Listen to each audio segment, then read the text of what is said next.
Desde que a atriz Cita Pisano me apresentou o desejo dela de transpor esse conto para os palcos, o primeiro desafio era encontrar no conto daquilo que nos dizia a respeito e por que levar esse conto para os palcos.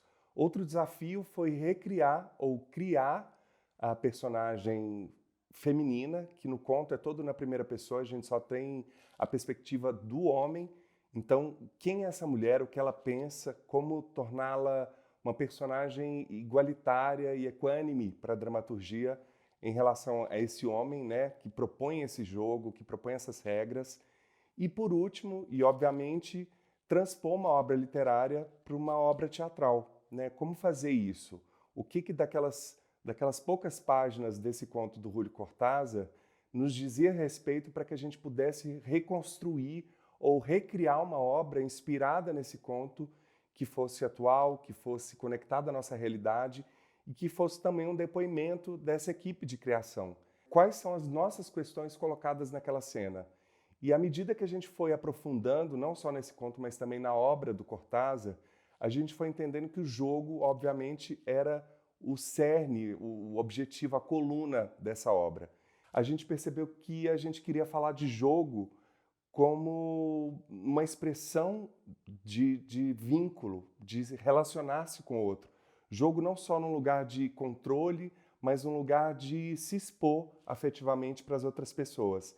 Entendendo, inclusive, o jogo no lugar do jogo teatral, do to play dos atores, né? Não à toa, o tempo todo a obra transita nesse limiar entre é o personagem, é o intérprete, quem é que está dizendo aquilo ali. Trazer essa questão da metalinguagem, de revelar que o tempo todo o espectador está diante de um jogo cênico, teatral. Não à toa ele faz parte de todo o contexto, inclusive dramatúrgico, sendo um personagem, sendo um testemunho, podendo escolher o ponto de vista de onde ele quer acompanhar o jogo que se dá entre esses dois personagens, do palco, da plateia, para poder sentir, ora, a respiração dos atores de uma forma muito próxima, ora também integrar o restante dos outros espectadores nesse quadro onde essa narrativa se passa.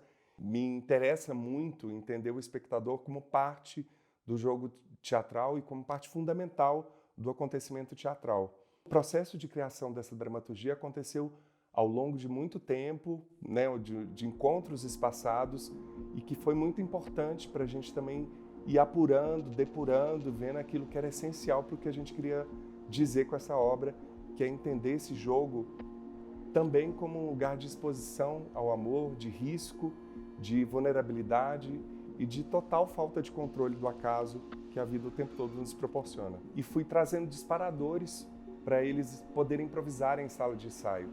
Então o tempo todo essa dramaturgia foi construída partindo de um gabinete, de pensar cenas que pudessem ser realizadas e materializadas pelo corpo dos atores, a partir das questões dos atores, e eles devolviam isso para mim, e o tempo todo essa ida e vinda, essa troca permanente de escrita, de pensar a cena para além do texto.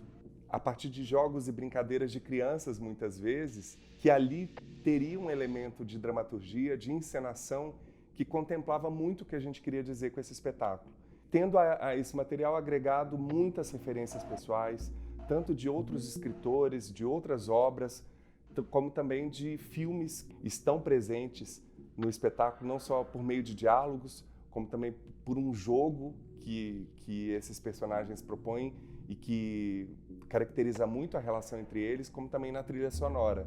Então a presença do jogo, o que mais nos deixa feliz no resultado do espetáculo é que ela está presente não só como discurso, como fala, como texto, mas também na encenação e em tudo que essa equipe de criação compôs, para que essa história pudesse trazer o espectador para dentro dele, que ele pudesse se reconhecer nos dois personagens e naquela situação que revela como o ser humano muitas vezes pressupõe um determinado controle sobre os encontros, sobre o acaso, sobre as relações que ele tem na vida, sejam elas amorosas ou não. Todo mundo, de alguma maneira, cria subterfúgios e tentativas de controlar o amor na vida, nas suas mais diversas formas.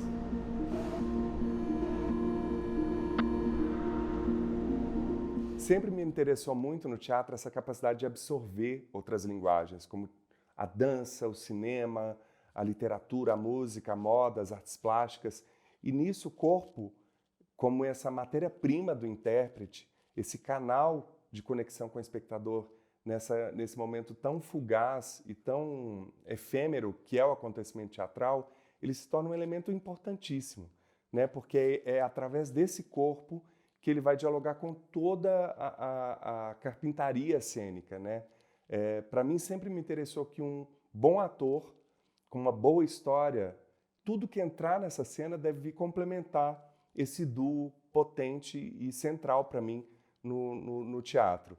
Para mim, o corpo ele é um elemento central na dramaturgia, porque ele contempla lugares que muitas vezes a palavra, o que é dito, ele pode ser um lugar de paradoxo, de contraposição, ele pode ser um lugar de silêncio, né? Muitas vezes a gente inconscientemente diz algo que o corpo expressa outra coisa.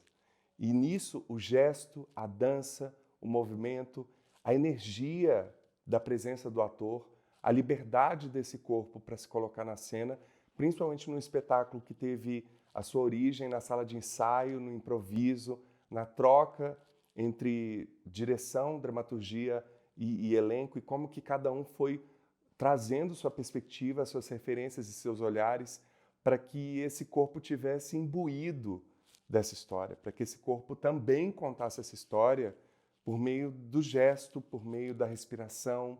Pelo próprio fato de ter o jogo como elemento, a gente percebia que o corpo tinha um lugar central nessa narrativa.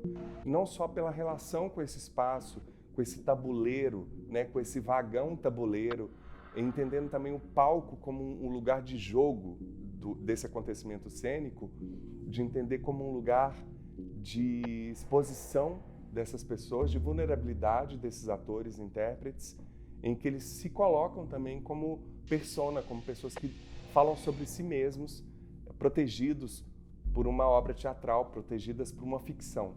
A dança sempre foi, ao longo de toda a minha história, um elemento libertador que potencializou muito o meu trabalho de ator e influencia também o meu lugar quando eu vou para a direção e para a dramaturgia. Né? O fato de ser um ator que escreve, o fato de ser um ator que dirige, já pressupõe muitas questões de facilitar essa comunicação para que esses atores sejam também atravessados por essa linguagem para além do que está escrito ali naquele papel, naquele roteiro.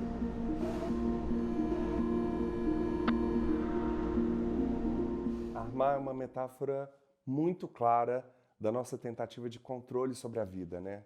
De como que o ser humano vai criando subterfúgios e ferramentas para poder ter algum lugar de controle, de poder sobre a própria vida. A potência dessa síntese que o Cortázar criou, né, de um homem que cria regras para chegar até alguém, uma outra pessoa, uma mulher, isso é o que a gente faz diariamente com os nossos cronogramas, com as nossas tentativas de planejar e de controlar a própria vida. E a gente vive num contexto em que, por exemplo, agora um vírus faz a humanidade parar e abortar, né, nos silenciar, abortar todos os planos e projetos do mundo inteiro, para que a gente possa rever aquilo que se passa dentro da gente. Muitas vezes a gente propõe inconscientemente essa maneira de se colocar na vida sem interiorizar, sem olhar para si mesmo e muitas vezes correndo ou indo em direção a alguma coisa, projetando aquilo que a gente mais deseja sem saber exatamente o que é, né?